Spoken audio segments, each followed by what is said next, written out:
curso de investigación en medicina para profesores de las especialidades médicas.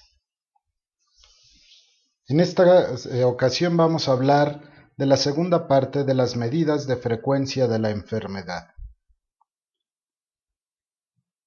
En videos anteriores hablábamos de lo que era la incidencia y la prevalencia. Aquí están algunas de las diferencias que son más importantes entre estos dos términos que muchas personas intentan hacerlos intercambiables, pero que en realidad no lo son, tienen significados distintos. La incidencia va a permitir identificar los factores de riesgo, va a evaluar la etiología de las enfermedades y es importante recordar que la incidencia solamente se va a estimar a partir de estudios de cohorte o ensayos clínicos. Es decir, estamos hablando de diseños de estudio que van a ser prospectivos.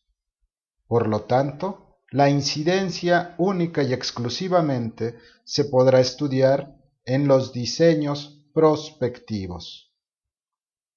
Por otro lado, la prevalencia tiene diversas características distintas a lo que acabamos de mencionar con respecto a la incidencia.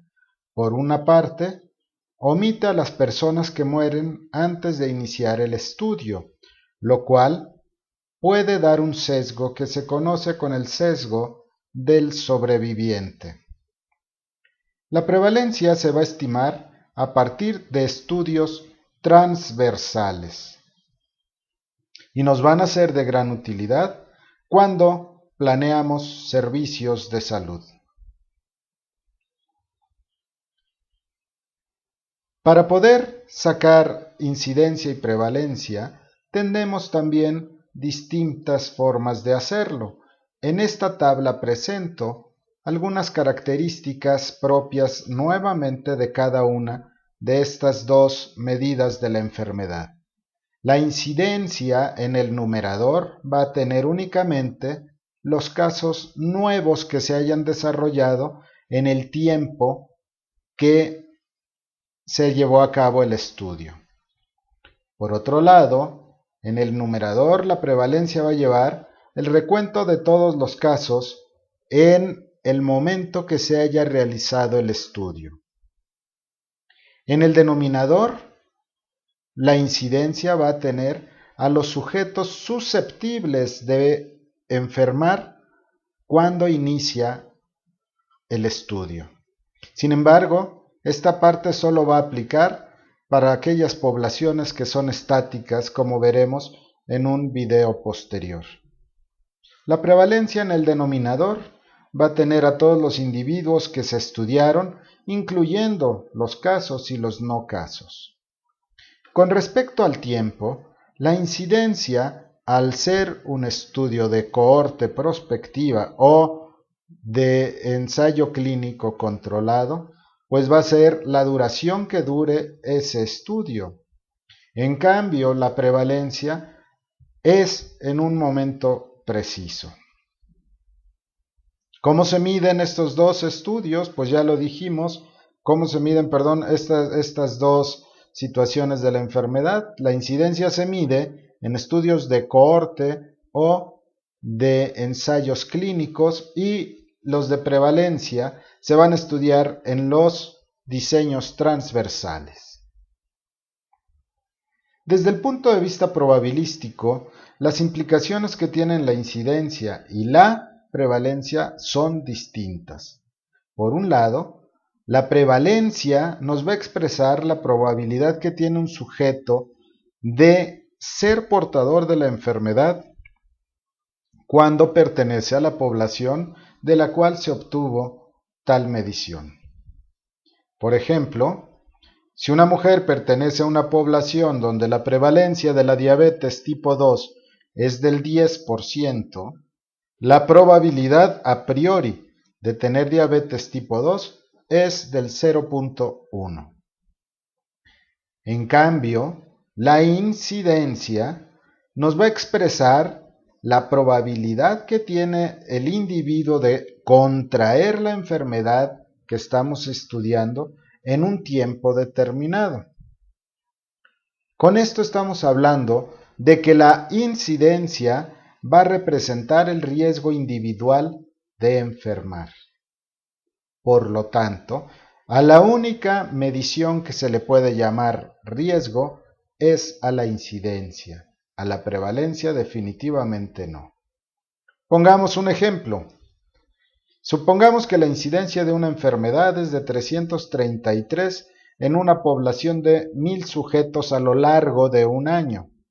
Por tanto, la probabilidad o riesgo individual de enfermar es de 0.333, lo que equivale a decir que el 33.3% de estos sujetos podrían enfermar en un año o que 1 de cada 3 individuos podría enfermar en un año. Veamos este ejemplo con relación al SIDA, en el cual se presentan algunas de las características que son importantes respecto a los casos incidentes y prevalentes. Vemos dos gráficas en las cuales, en la del lado izquierdo, se presentan los casos incidentes de SIDA en sujetos homosexuales en un periodo de 10 años que fue de 1980 hasta 1990. En esta secuencia, en esta línea, vemos que hay un descenso de la incidencia. Esto nos está diciendo que el número de casos nuevos fue disminuyendo.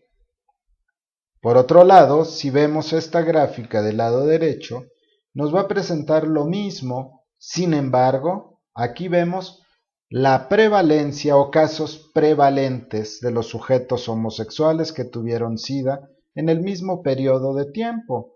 Por lo tanto, es una prevalencia lápsica. Aquí vemos una situación contraria completamente a esta gráfica, en donde vemos que de una cantidad pequeña al inicio del periodo de estudio ha ido subiendo. Esto no es de ninguna manera una cosa que nos alarme. Al contrario, nos está hablando de que los casos incidentes disminuyeron, pero aumentaron los casos prevalentes. La pregunta es ¿por qué? Bueno, hay múltiples respuestas. Los tratamientos antirretrovirales permitieron que los sujetos que tenían SIDA tuvieran una sobrevida mayor, por lo tanto, estos sujetos ya no morían cuando adquirían esa enfermedad, sino que lograban controlarse, y cada vez que un sujeto incrementaba o incrementa su tiempo de sobrevivencia, también va a incrementar este valor de la prevalencia. Otro factor que puede hacer que disminuya la incidencia corresponde a la reducción de las conductas de riesgo. En cuanto se supo la relación que había entre los homosexuales y el desarrollo del SIDA, se empezaron medidas sanitarias para ayudar a que los sujetos que estuvieran en riesgo pues utilizaran medidas protectoras como el uso de preservativo o abstenerse del sexo.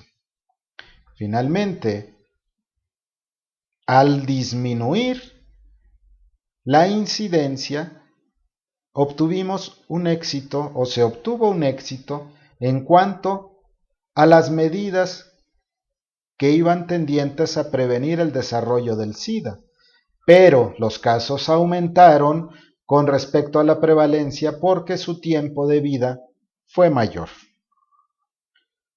En el siguiente video vamos a ver diversos métodos para obtener la incidencia.